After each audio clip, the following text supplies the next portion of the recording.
What was your worst travel experience? My parents got into a huge fight and decided they wanted a divorce on the second day of a week-long vacation at Disney World. It was the most awful week of my life. The most magical place on earth. An elderly woman died 3 seats over from me after 1 hour into a 7-hour flight. Food poisoning in the Dominican Republic 2 days before my flight home. My first instance of it, I crap and puked so hard at the same time I blacked out on the bathroom floor. 10/10. I'm reading this from the toilet with food poisoning. Blacked out laughing 10/10.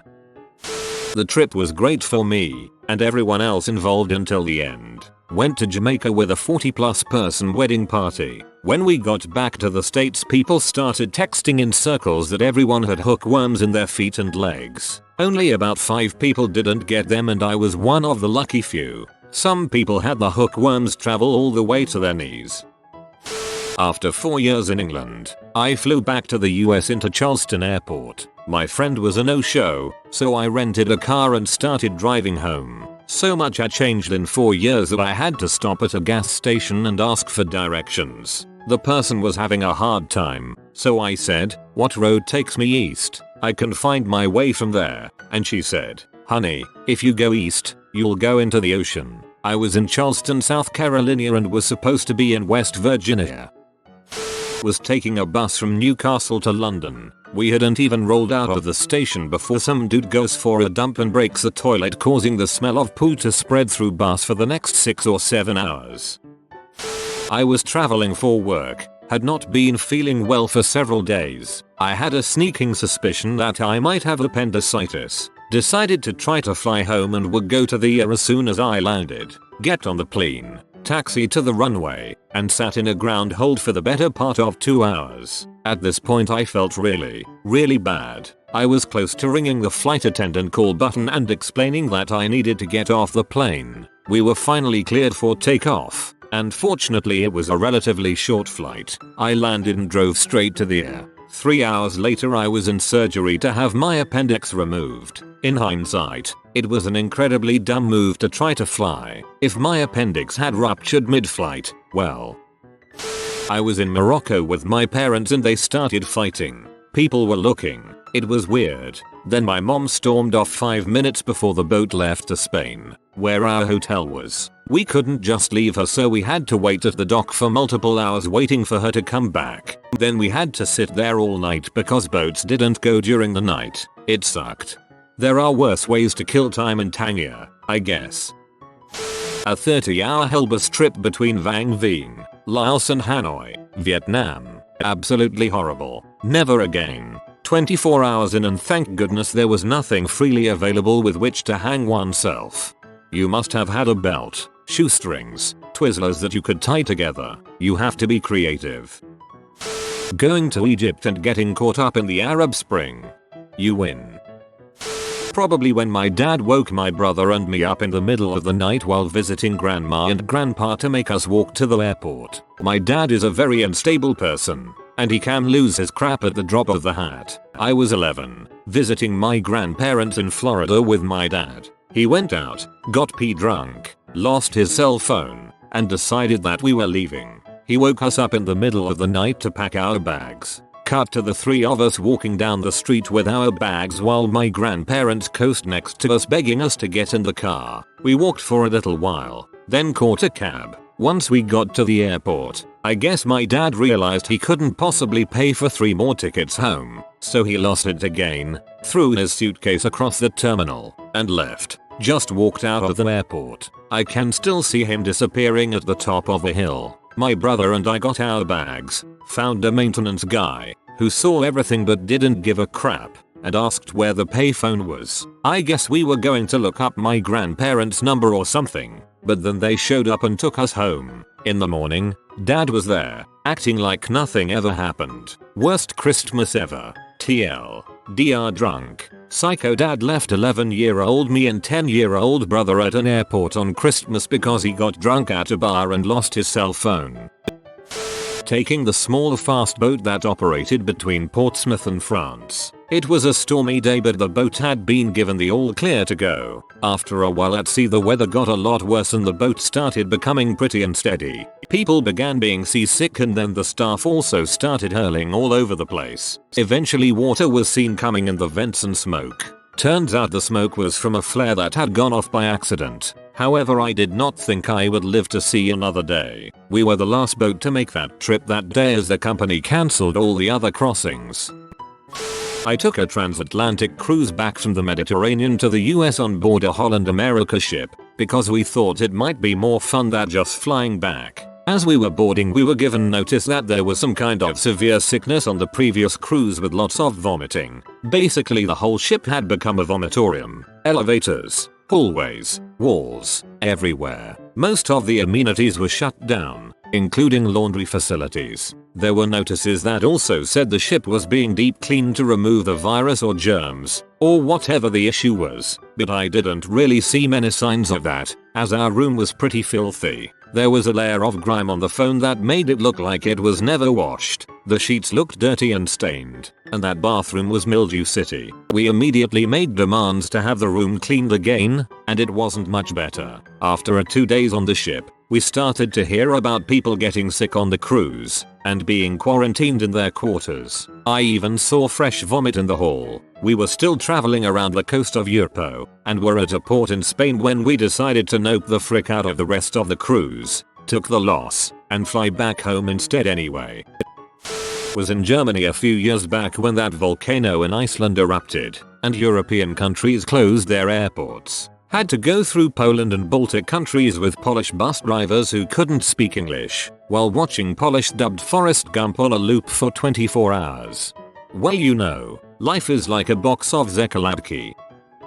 A caravan trip to the north of Western Australia in the 70s. On the way we were headed through a cattle grid. For those that don't know, this is where the fence crosses the road and there is a metal grid in the road to stop cows. There was a dead bloated roo on the grid and a car coming the other way, so my father had to drive over the roo, which burst. We wound up the windows very fast and at the next town all the dogs came running and had a great time eating chunks of dead cooked rotten roo off the car. We then drove over 180 miles of corrugated and sealed road and spent the night in a caravan park. Reed bare dirt patch with no power in Thunderbox Loose for caravan park. We had a fire in the caravan that night. When we got to our destination and hooked up the power, there was no electrical fault which threw my mother 30 feet. It was supposed to be a save the marriage holiday. I was about 15 and the entire month was heck on wheels.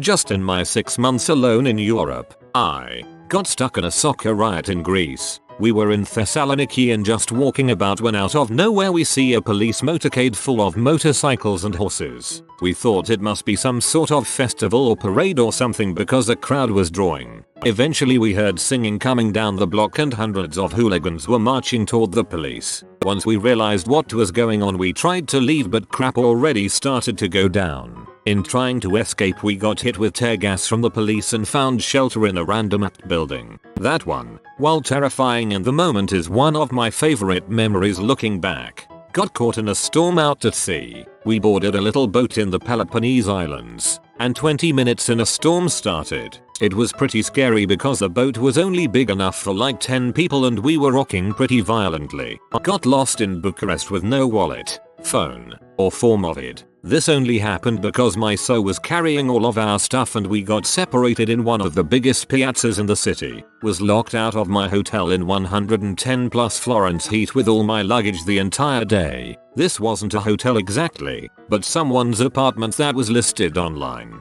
It was in the Piazza Duomo, right across from it. The owner forgot about our arrival, I guess, and didn't come back until 3 PM. After 5-6 hours of us stuck with all of our stuff in the sweltering heat. If you've been in Italy in July, then you know how awful it is. Took the wrong train, ended up in an entirely different country than I expected. Fended off an attempted mugging. In June of 2013 I went on a plane by myself for the first time. I was 16. To France. I had to go from Memphis to Atlanta, then Brussels, Belgium to Nantes, France. When I got to Atlanta I had a 4-hour layover. I got a little bit hungry, so I bought myself a turkey sandwich. Fast forward to the plane. I'm sitting between an elderly German couple who are snoring. I hear my stomach make a noise like a bear having a stroke. I say oh crap and try to stumble over the old dude, but I trip and fall on my face. I pick myself up, wait 5 minutes for one of the stalls to be open, then proceed to puke for the rest of the flight. I get to Brussels and like on the plane my stomach is still heaving. Soon I find a restroom and the guy's one is out of order. I pretty much say screw it and go to the ladies' restroom. People look at me like I am out of my mind and go to a stall, puke, nod to the 2 pretty young women in there, and leave. A pretty nice guy gets me through a shorter line than where I was supposed to go, and the next thing I know is I am on my flight. The guy who was supposed to sit with me saw me fill a few bags and was pretty much upgraded to first class. All this time the stewardesses are giving me more bags. I say thank you, leave, pick up my luggage, and go to some family member's house. I am then in bed for 2 days from food poisoning and dehydration. TLDR. Don't eat a turkey and mayo sandwich in Atlanta. Always eat something hot and cooked. It doesn't guarantee safe passage, but decreases chances of food poisoning. Even a McDonald's burger would be better than a turkey and mayo sandwich stored for who knows how long.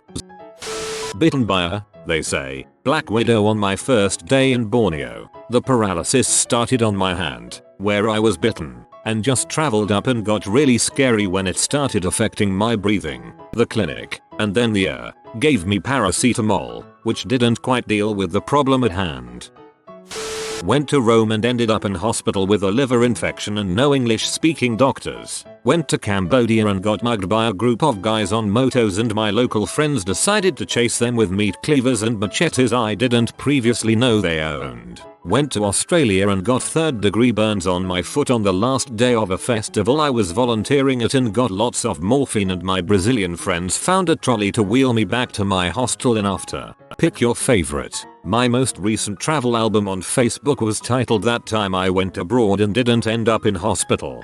Went to Cambodia and got mugged by a group of guys on motos and my local friends decided to chase them with meat cleavers and machetes I didn't previously know they owned. Ha, guys, I was mugged, don't worry, we got this. Finish drinks, pull machetes out of nowhere.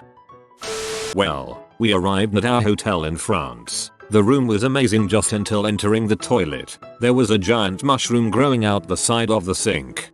Well, the French are famous for their cuisine. Was going to say when I got stuck overnight in the Kansas City airport and all the restaurants were closed, but after reading through these posts I really didn't have it so bad after all.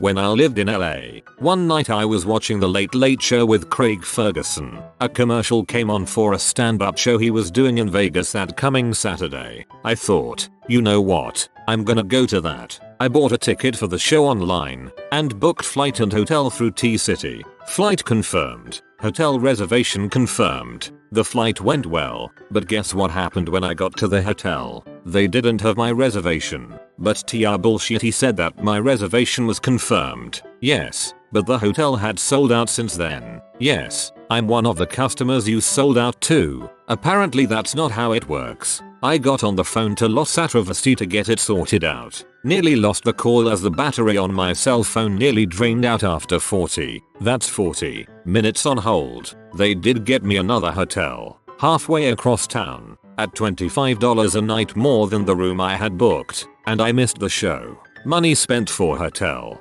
show ticket and round trip flight for nothing. I now book flights and hotels directly. Lying on my visa application to Azerbaijan. Getting woken up on the night train and bundled into a little cabin at the back of the train at the border. Grilled by 2 officers in impressively out-of-date communist-style uniforms. Massive hass. For a while with a camera and light on me. Worked out all okay though. They didn't know. Just not many English people going to Azerbaijan via night trains, I guess. London overground after 1 centimeter of snow. You have been visited by the Wealth Rat. Subscribe in 12 seconds and he will share his wealth with you. Thanks for watching. If you are new to the channel, you can subscribe. I publish new videos every day. Until then, check another video, or don't. Either way, have a great day you magnificent people.